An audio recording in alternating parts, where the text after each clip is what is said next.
At 3:45 p.m. on September the 5th, 1945, history was made at Chalk River Laboratories in Ontario as the Zero Energy Experimental Pile, or ZEEP, achieved criticality for the first time. In that moment, Canada entered the nuclear age, only the second country after the United States to do so.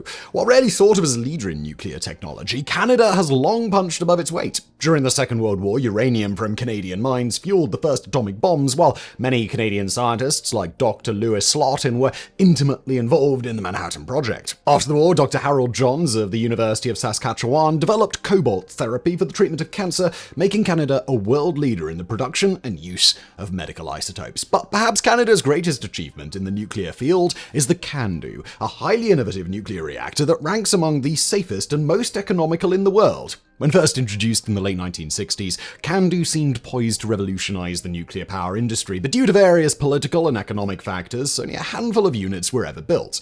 In this era of looming climate catastrophe, where nuclear power looks to be the only viable means of producing clean, reliable electricity, it's worth asking what made the Candu so special and why did it fail to catch on? This is the fascinating story of Canada's forgotten super-reactor. Just before we get back to Simon and Canada's attempt to not only lead the world at being just north of the United States, but also nuclear power, do you value your privacy online? Well, CyberGhost VPN can help you. With over 38 million users worldwide and a near-perfect Trustpilot score, CyberGhost is one of the top-rated VPNs in the world. With just one tap, it encrypts and reroutes your traffic, making you completely anonymous. No one, not your ISP, hackers, or even CyberGhost itself, can see what you're up to online, helping to ensure no one ever finds out about you sitting alone at home binge-watching My Little Pony while weeping that all your daughters are now grown and off to college, not even bothering to call most months.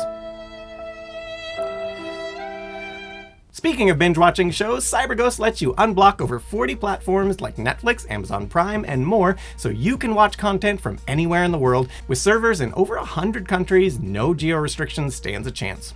It also works on all operating systems and protects up to 7 devices at once, so you can keep yourself and even your friends and family, if they never come home, secure. Plus, CyberGhost keeps 0 logs, meaning your data is yours and yours alone, with neither the governments of the world nor even Twilight Sparkle & Co., with their friendship, magic, and elements of harmony, able to figure out what you get up to online in the cold, lonely hours of the night when all is dark, the summer sun celebration a distant memory, with all that's left, nightmare moon and eternal darkness. So if you'd like to take control of your online privacy while supporting our videos here, use our link cyberghostvpn.com/todayIfoundout to grab an 84% discount. Yes, 84% off, plus 4 extra months free, with on top of that a 45-day money-back guarantee and 24/7 customer support. So hit that link below and start protecting your digital life today. Now let's get back to Simon and Canada's mostly forgotten amazing super-reactor. Candu, short for Canadian Deuterium Uranium, was developed by Atomic Energy of Canada Limited, or AECL, a crown corporation formed in 1952 to develop peaceful uses for nuclear power. The innovative design of this reactor grew out of Canada's unique limitations as an industrial nation. While Canada has vast reserves of uranium ore in its northern territories, it lacked the capacity to enrich said uranium into conventional nuclear reactor fuel. And for those unfamiliar with the process of enrichment and why it is so important, it's worth taking a slight detour to examine the inner workings of a typical nuclear reactor. Now, at the heart of every atom lies a small, dense structure called a nucleus, composed of 2 types of subatomic particles, or nucleons. Protons, which have a positive electron charge, and neutrons, which have no charge. This is in turn surrounded by a cloud of negatively charged electrons, which determine the atom's overall electric charge and reactivity, though this is not relevant to the subject at hand. The number of protons in the nucleus, i.e. its atomic number, determines the type of element. For example, hydrogen has 1 proton, helium 2, lithium 3, and so on. The number of neutrons, meanwhile, determines the isotope. For example, if an atom of carbon, which always has 6 protons, also has 6 neutrons, then it is the isotope carbon-12. But if instead it has 8 neutrons, then it is the isotope carbon-14. And to learn more about that particular isotope and how it is used to determine the age of archaeological finds, please do check out our previous video, How Do We Know How Old Things Like Dinosaur Bones Are? When atomic nuclei become too large or suffer an imbalance between the number of protons and neutrons, the weak nuclear force, one of the 4 fundamental forces forces of the universe, along with a strong nuclear force, electromagnetism, and gravity, is no longer able to hold the nucleons together, and the nucleus becomes unstable and begins to break apart. That is known as radioactive decay, or simply radioactivity. There are many different types of radioactive decay,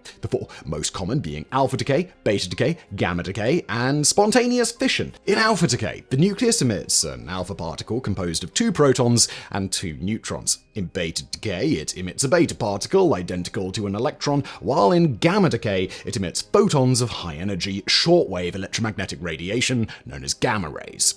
Of these forms of ionizing radiation, gamma rays are the most highly penetrating and dangerous to living cells, while alpha particles can be stopped by paper, human skin, or even a few centimeters of air, and beta particles by a thin sheet of aluminium. It takes a thick layer of lead or concrete to block gamma rays. In each of these forms of radioactive decay, the nucleus transforms or transmutes into a new element, an isotope, which itself may also be radioactive and undergo further decay. This goes on until a stable isotope is finally reached. For example, the most common isotope of uranium, uranium-238, goes through a decay chain of up to 14 steps, transmuting into thorium-234, protactinium-235, uranium-234, thorium-230, radium-226, and so on before finally becoming the stable isotope, lead-206.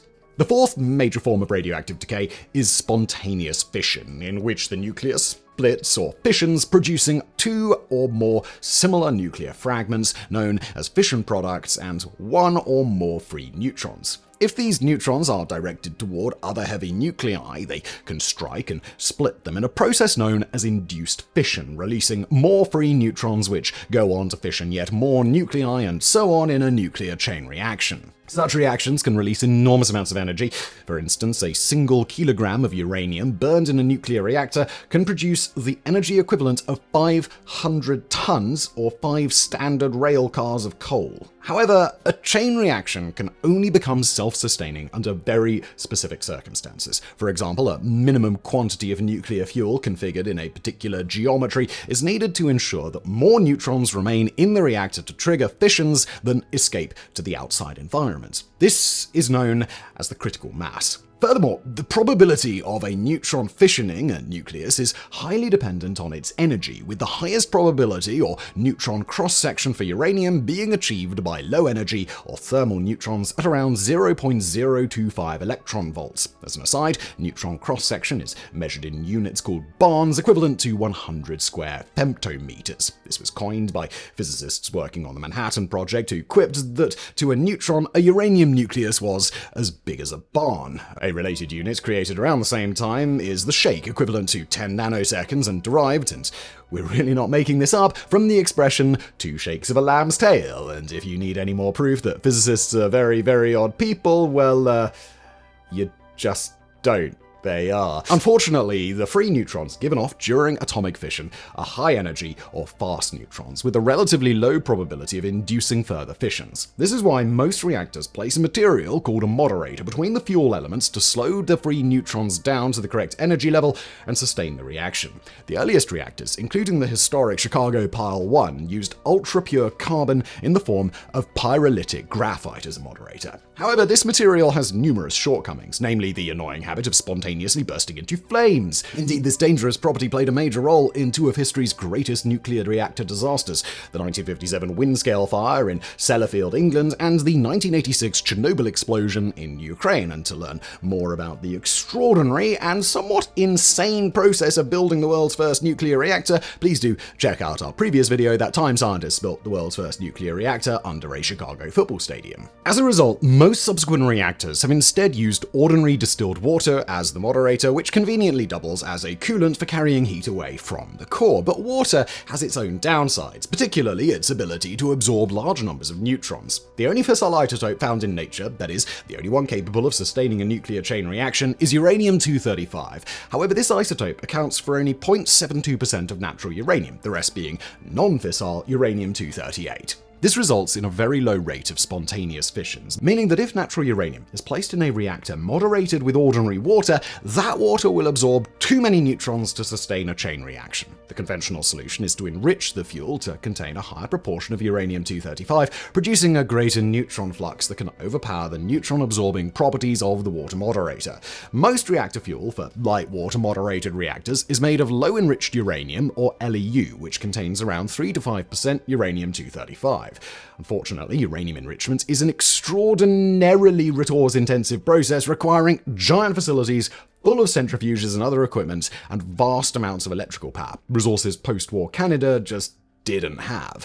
Thankfully for the physicists at AECL, there was another solution: heavy water. This is a form of water containing deuterium, a heavy isotope of hydrogen with an extra neutron in the nucleus. As its name suggests, heavy water is 10% denser than ordinary light water. It also has a neutron capture cross-section 508 times smaller than that of ordinary light water, meaning that a heavy water moderated nuclear reactor can run on unenriched natural uranium fuel.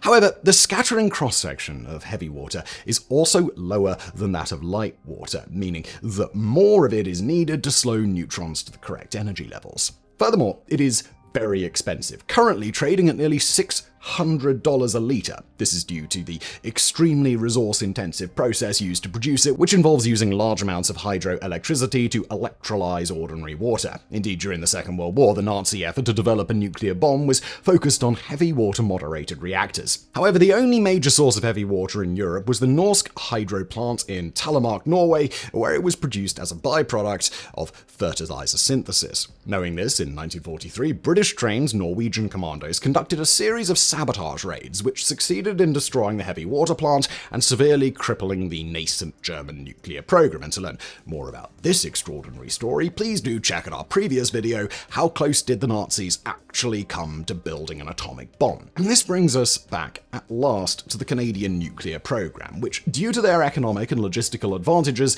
used natural uranium fuel and heavy water moderator in most of its earliest reactors, including ZEEP in 1945, the National Research Experimental Reactor, or NRX, in 1947, and the National Research Universal Reactor, or NRU, in 1957. Interestingly, on December 12, 1952, NRX became the site of one of the world's first major nuclear accidents when a malfunction in the cooling system resulted in a partial meltdown of the core. Cleanup and repair of the reactor involved 150 personnel loaned from the US Navy nuclear submarine program, including one Lieutenant Jimmy Carter, later President of the United States. But while these relatively small research reactors continued to operate for decades, producing mountains of valuable data and life-saving medical isotopes, when in 1955 AECL began to work on a full-scale civilian power reactor, they ran into another logistical barrier. Most power-generating reactors use a primary coolant loop of either light or heavy water to carry heat from the core to a steam generator, where the heat is transferred to a secondary loop and used to generate steam. This steam is then passed through a turbine, turning a generator and producing electricity. To prevent the water in the primary coolant loop from boiling, it is maintained at high pressure, typically around 150 atmospheres. However, Canadian industry in the 1950s and 60s lacked the ability to produce sufficiently large pressure vessels to contain a reactor core. Instead, when construction began in 1961, the pilot-scale nuclear power demonstrator, or NPD reactor, near Chalk River Laboratories, the containment vessel had to be contracted out to a firm in Scotland. As this design could not be economically scaled up, halfway through construction, AECL engineers developed a radical new core design that would become the cornerstone of the full-scale Candu reactor system. In this design, the heavy water moderator is contained in a large, horizontal, cylindrical tank called a calandria. As this moderator is unpressurized, the calandria does not need to be particularly robust and can be more easily manufactured in Canada. Instead, the fuel elements are contained in multiple smaller pressure tubes running horizontally through the calandria, which can be produced using conventional pipe-fitting technology. These tubes, which carry pressurized coolant past the fuel elements, are made of zircaloy, an alloy of zirconium, tin, and niobium, all but transparent to neutrons, and are contained within larger calandria tubes to prevent radioactive coolant from leaking into the moderator. The gap between the pressure and calandria tubes is filled with carbon dioxide gas, which acts as an insulator to prevent heat from leaking into the calandria. The Candu is fueled by natural, unenriched uranium in the form of uranium dioxide, a black ceramic-like material that is compressed into small cylindrical fuel pellets. These are stacked inside hollow zircaloy fuel pins, which are then sealed and assembled into fuel bundles measuring 500 millimeters long, 100 millimeters in diameter, and weighing 22 kilograms. Early fuel bundles contained 37 fuel pins of equal diameter, but in the mid-1980s, AECL introduced improved CanFlex bundles with 43 pins of different diameters to improve burn-up homogeneity and heat transfer to the coolant. These bundles, along with the horizontal pressure tubes, gave the Candu a capability almost unique among reactor designs: online refueling. After a certain period of operation, reactor fuel becomes so depleted in fissile U-235 that it can no longer sustain a chain reaction and must be replaced. Now, in most nuclear reactors, where the fuel elements are arranged vertically, this involves shutting down the reactor, allowing the fuel to cool down, removing the top cap of the reactor vessel, and swapping out the fuel elements. This process can take weeks or even months, severely cutting into a reactor's production capacity. By contrast, Candu reactors can be refueled continuously while they are still running. A pair of robotic refueling machines on either side of the calandria insert fresh fuel bundles into one end of the pressure tubes, causing spent bundles to fall out the other side. This unique capability gives Candu an extremely high capacity factor, the percentage of power plant's total lifespan actually spent generating electricity. When Candu was commercially introduced in the late 1960s, most regular light water reactors had capacity factors of around 50%, spending nearly half their lifespans being refueled or undergoing maintenance. Candu, by contrast, offered capacity factors of 70% or greater, which, along with the use of cheaper natural uranium fuel, theoretically made the technology much more economical in the long term. Indeed, Unit 7 reactor at the Pickering B nuclear power plant in Ontario currently holds the world record for continuous operation at 894 days, nearly 2.5 years. Online refueling also makes Candu more flexible to operate than most other reactor designs. For example, if a certain section of the core is running unusually hot or cold, then special fuel bundles containing more or less enriched uranium can be inserted into that section to correct the imbalance and promote more homogeneous neutron flux and fuel burnup. This process, along with the ability to divert steam away from the generator turbines, also allows Candu power plants to perform deep load following, adjusting their output to match the ever-changing demands of the electrical grid. Indeed, more advanced designs like the Enhanced Candu 6 and Advanced Candu Reactors, or ACR 1000, can quickly cycle down to as low as 60% maximum power and back up with no ill effects. Furthermore, Candu's ability to burn natural uranium means it can easily burn all sorts of alternative fuels, including the spent fuel from regular light water reactors, a practice known as direct use of PWR fuel in Candu, or DUPIC. Containing around 0.9% uranium-235, spent PWR fuel is rich compared to regular Candu fuel, allowing 30 to 40% more energy to be extracted, which would otherwise go to waste. This capability is currently being studied by South Korea, which operates a fleet of both PWR and Candu reactors. Candus are also being studied for converting the long-lived actinide elements like plutonium and americium found in spent nuclear fuel into shorter-lived radioactive elements, reducing the amount of time radioactive waste must be stored. And to learn more about the complex science of nuclear waste disposal, please do check out our aptly named video, How Does Nuclear Waste Disposal Work? Candu can also burn so-called mixed oxide, or MOX fuel, composed of uranium mixed with plutonium. This fuel cycle theoretically allows for the peaceful and productive disposal of plutonium from decommissioned nuclear warheads, reducing the risk of nuclear proliferation. However, some critics have argued that the construction of the fuel reprocessing facilities required to support this cycle would actually increase the risk of proliferation by giving civilian agencies the ability to extract and purify plutonium. And if that weren't enough, Candus are easily adapted into breeder reactors, which convert normally non-fissile or fertile isotopes into fissile ones and can theoretically breed more fuel than they consume. For example, when the fertile isotope thorium-232 is bombarded with neutrons in a reactor core, it can absorb a neutron and become thorium-233. This then decays twice via beta decay to become uranium-233, which, like uranium-235, is fissile and can be burned in the reactor. This fuel cycle is being actively investigated by several nations, including India, which boasts large deposits of thorium ore. However, breeder reactors can also be used to breed plutonium-239 from uranium-238, significantly increasing the risk of nuclear proliferation. Indeed, Candu-derived reactors have already been used for this purpose, and we'll have more on that a little bit later.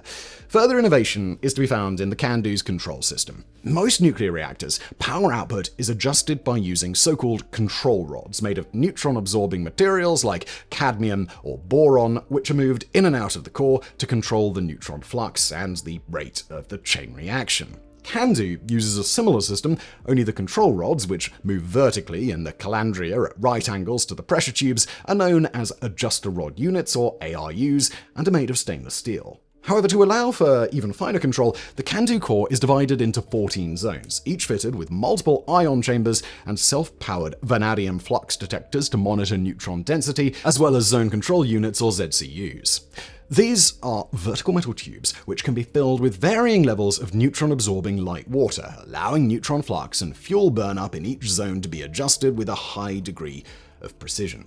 But perhaps the greatest strength of the Candu design is its high degree of safety, among the best of any nuclear reactor design. This is accomplished by a combination of both pressure and active safety systems. Actually sustaining a nuclear reaction in natural uranium fuel requires a great deal of precision in the core design, meaning that any disturbance tends to reduce rather than increase the rate of the reaction. This is yet another case in which the Candu's unique horizontal pressure tube designs proves its ingenuity.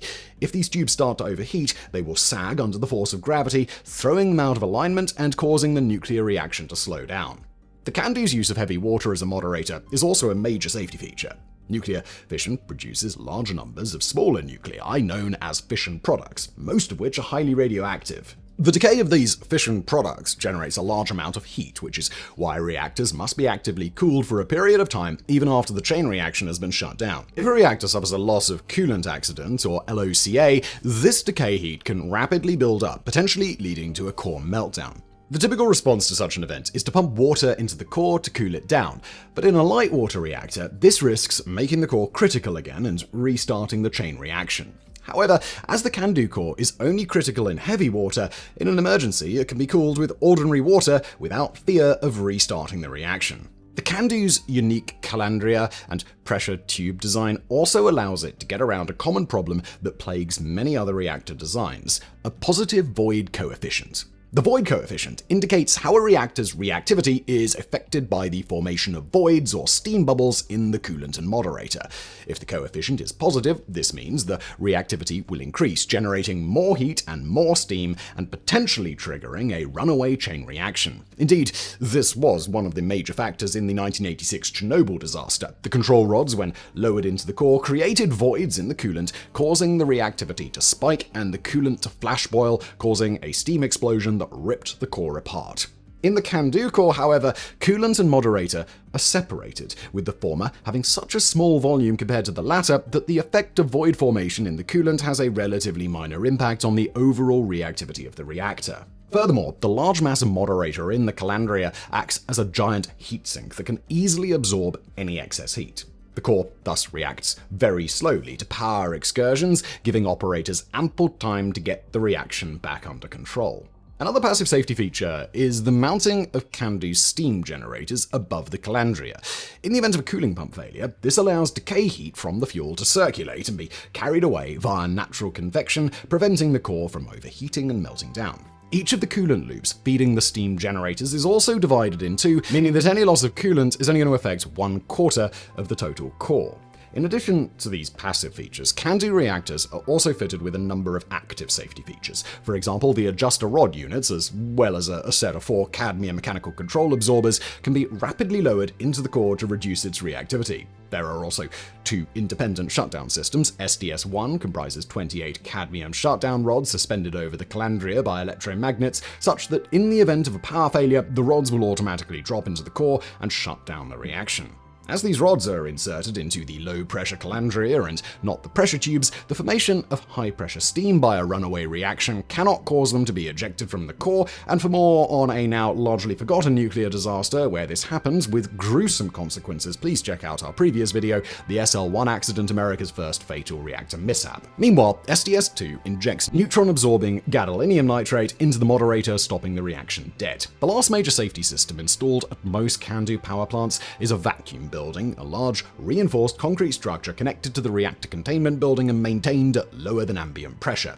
In the case of a steam explosion, the steam vents into the vacuum building and immediately condenses, preventing it from breaching containment and releasing radioactivity into the environment. Working in combination, all of these various safety features make a disastrous criticality excursion or core meltdown exceedingly unlikely. The first pilot-scale Candu demonstration reactor, the Nuclear Powered Demonstration or NPD, first achieved criticality on the 11th of April 1962 and achieved full power generation capacity of 22 megawatts on June 28th of that same year.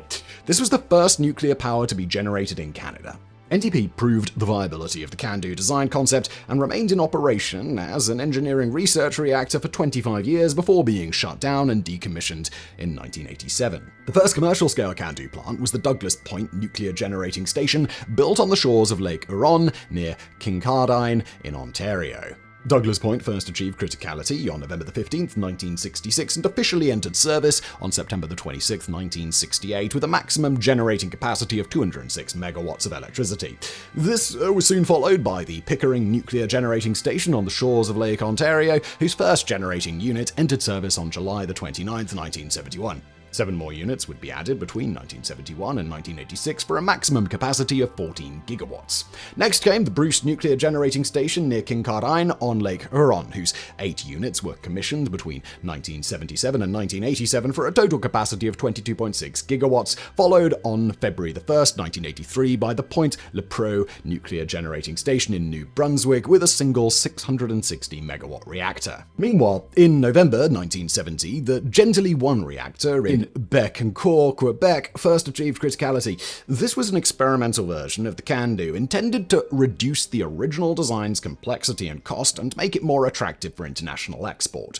Unique among Candu reactors, Gentilly 1 has vertically oriented pressure tubes, allowing the use of a single refueling machine mounted beneath the calandria, and used regular light water as a moderator and coolant, a design choice which required the use of low-enriched uranium or LEU fuel. The unit was also configured as a boiling water reactor or BWR. As previously mentioned, in a pressurized water reactor or PWR, the cooling system is divided into 2 separate loops. A primary loop that extracts heat from the core and carries it to a heat exchanger or steam generator, and a secondary loop that uses heat transferred from the primary loop to generate steam, which is passed through a turbine connected to a generator to produce electricity.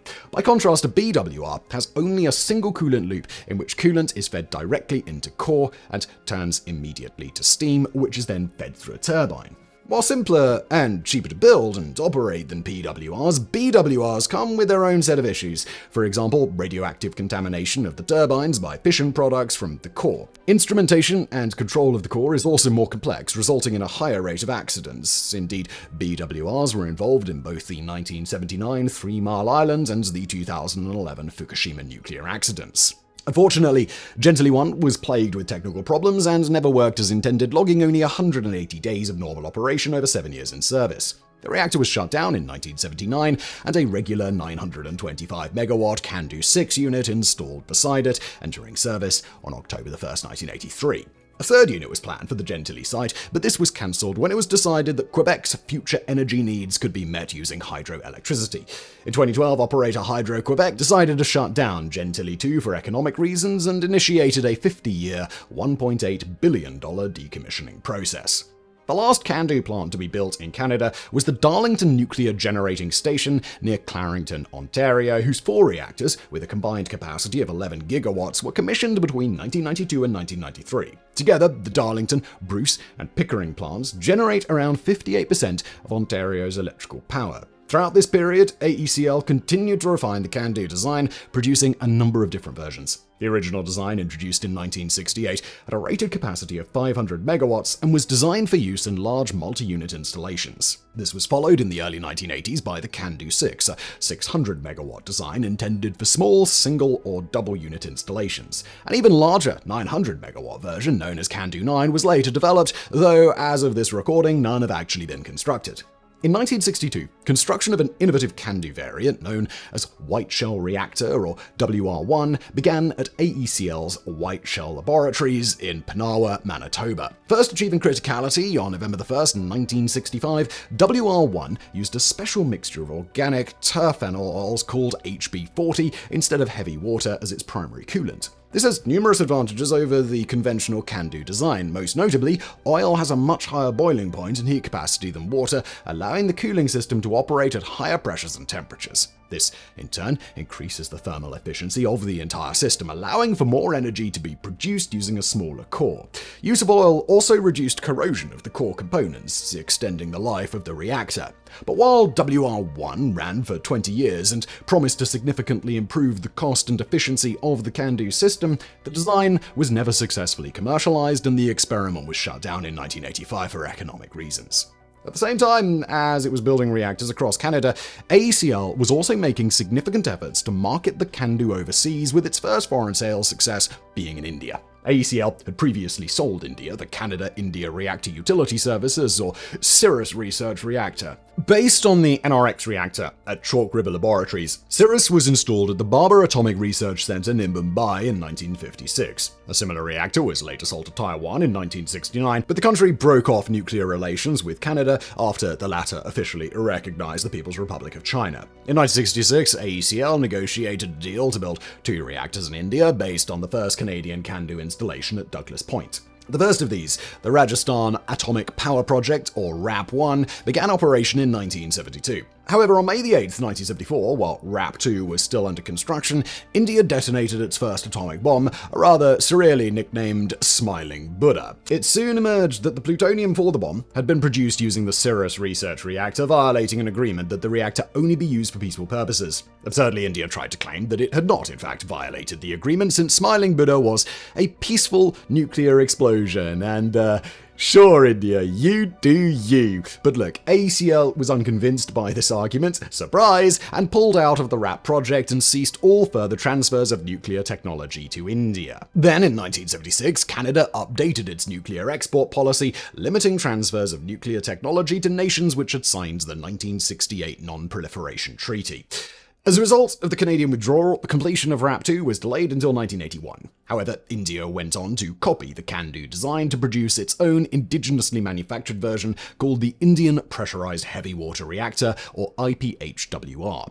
As of this recording, there are 18 of these reactors in operation across India, and to learn more about the real-life effort to use nuclear weapons peacefully, please do check out our previous video. That time, the Soviets tried to extinguish a fire with a nuke for reasons. In 1971, AECL built a 137-megawatt Candu unit at the Karachi nuclear power plant in Pakistan, the first operational reactor in the Muslim world. This too proved controversial, especially following the 1974 Indian nuclear test, since it was feared that Pakistan would use this reactor to develop its own atomic bomb. The Karachi installation was followed in 1983 by a 635-megawatt installation at the Embalse nuclear power station in Argentina. That same year, the first 657-megawatt unit at the Walsong nuclear power plant in South Korea came online. This would be followed by 3 more units between 1997 and 1999.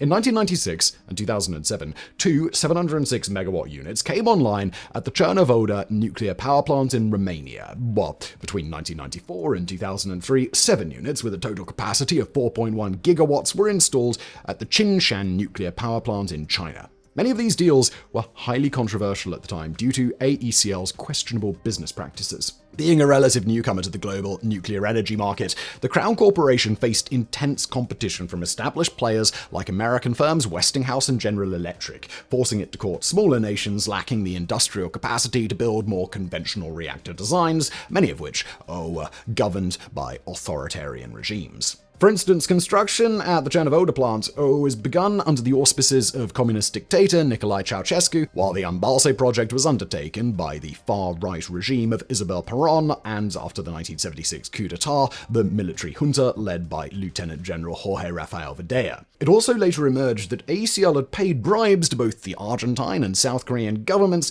prompting an official investigation by the Royal Canadian Mounted Police. Finally, when construction began on the Qingshan plant, critics questioned the ability of the Chinese to safely operate nuclear reactors due to the Communist Party of China's lack of transparency and accountability. The sale also occurred shortly after the infamous 1989 Tiananmen Square massacre, leading activists to protest AECL's dealings with the Chinese government. But such controversies were the least of AECL's problems, for despite decades of intensive sales efforts to countries as varied as Australia, Chile, Egypt, France, Greece, Hungary, Italy, Japan, Mexico, the Netherlands, the Philippines, Russia, Thailand, and Yugoslavia, deep breath, demand for Candu reactors both at home and abroad quickly fizzled out, with only 41 units built worldwide between 1968 and 2003. Of these, 24 were installed in Canada, all but 2, Gentilly 2 and Point Lepreau, outside of Ontario. Other Canadian provinces showed little interest in the technology, opting instead to use either hydroelectric power or fossil fuels like coal and oil. So, what happened? Why, despite its numerous advantages in efficiency, flexibility, and safety, did the innovative Candu fail to catch on more widely, both domestically and abroad? While the specific reasons are pretty complicated, the overall answer boils down to 3 main factors: politics, economics, and the inexorable march of technology. The economy of running a power plant is typically measured in terms of leveled unit energy cost, or LUEC, the average cost to produce a kilowatt-hour of electricity over the plant's lifetime. This figure includes all costs, including initial design and construction, maintenance, refueling, administration, and final decommissioning. Thanks to its online refueling capability and its use of cheap natural uranium fuel, Candu is able to achieve an impressively low LUEC of 3.2 cents per kilowatt hour compared to 4.1 cents for a coal plant and 6.6 cents for natural gas. However, this advantage is greatly offset by Candu's enormous upfront construction costs. This problem is common to all nuclear power plants, with construction costs typically accounting for 65% of overall lifetime cost. But it was particularly pronounced with Candu.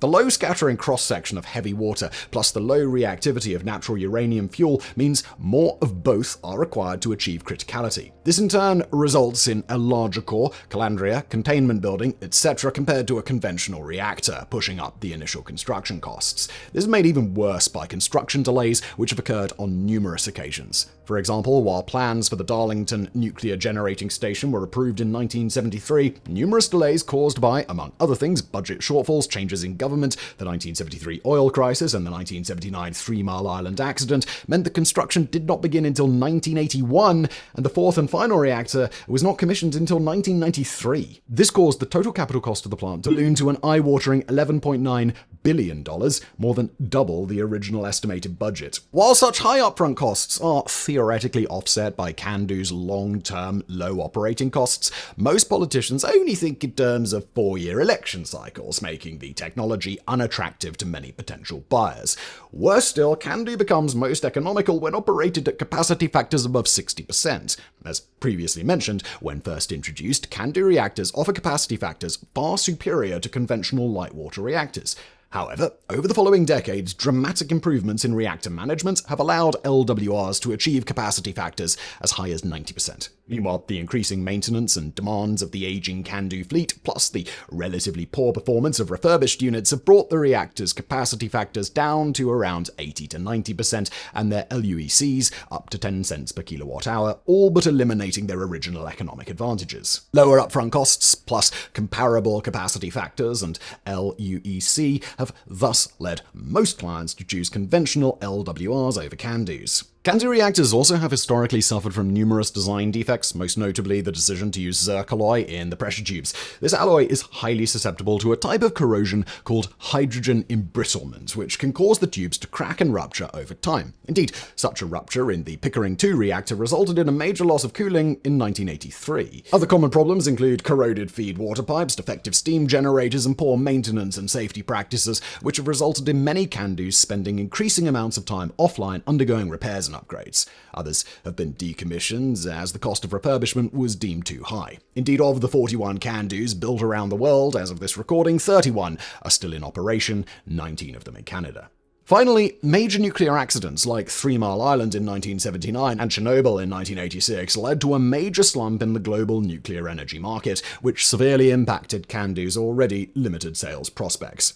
Nonetheless, the AECL continued to upgrade the Candu design in order to make it more economical and attractive.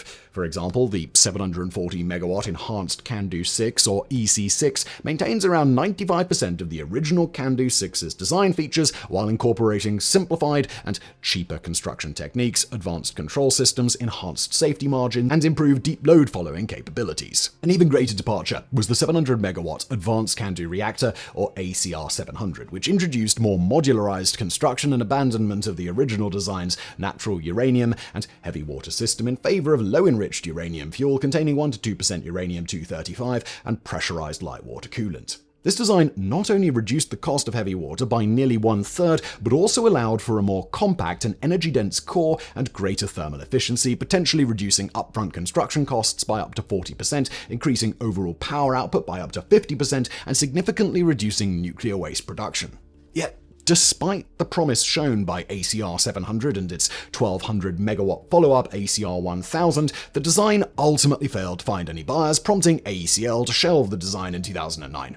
Then in 2011, AECL sold its reactor division to Candu Energy, a wholly owned subsidiary of controversial Quebec-based construction firm SNC-Lavalin. In the wake of this deal, Candu Energy took over maintenance and refurbishment of existing Candu plants in Canada, pursued the completion of long-dormant projects in Romania and Argentina, and sought new sales opportunities for the technology in countries like China and Britain, focusing on the ECR6 design. Meanwhile, back in Canada, great interest had been expressed in using Candu reactors as steam plants for extracting oil from Alberta's bitumen sands, a system which promises significant long-term cost savings and reduced carbon dioxide emissions compared to conventional natural gas-fired units. However, the revelation that it would take up to 20 such reactors to meet Alberta's projected oil production growth, combined with general anti-nuclear sentiment among the Canadian public, resulted in this project being postponed indefinitely.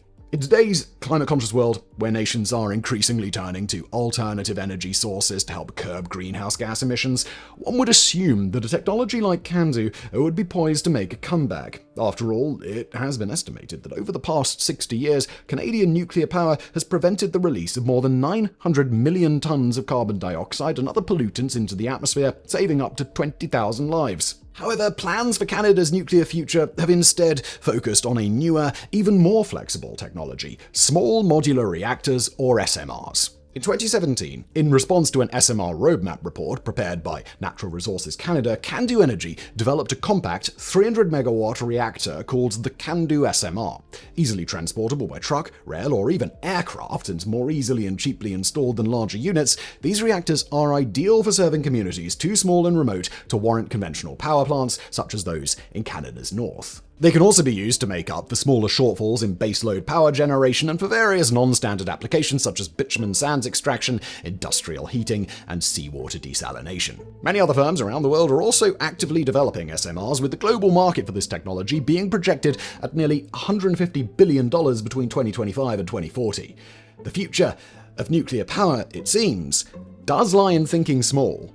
Now, despite its lackluster commercial performance, the Candu remains one of the safest and most innovative reactor designs in history, an ingenious adaptation to the limited industrial resources available to the fledgling Canadian nuclear industry in the 1950s and 60s. Yet, despite this, due to an unfortunate combination of shifting politics, economics, and technological advances, Candu failed to achieve its considerable potential, winding up as a dead end in the history of nuclear power. In other words, it was the right technology, just at the wrong time. Thanks for watching. Before you head out, don't forget to check out CyberGhost VPN and the extreme discount they are providing with the link below. Protect your data while you browse and support our videos. It's win-win. Thanks for watching and have a great day.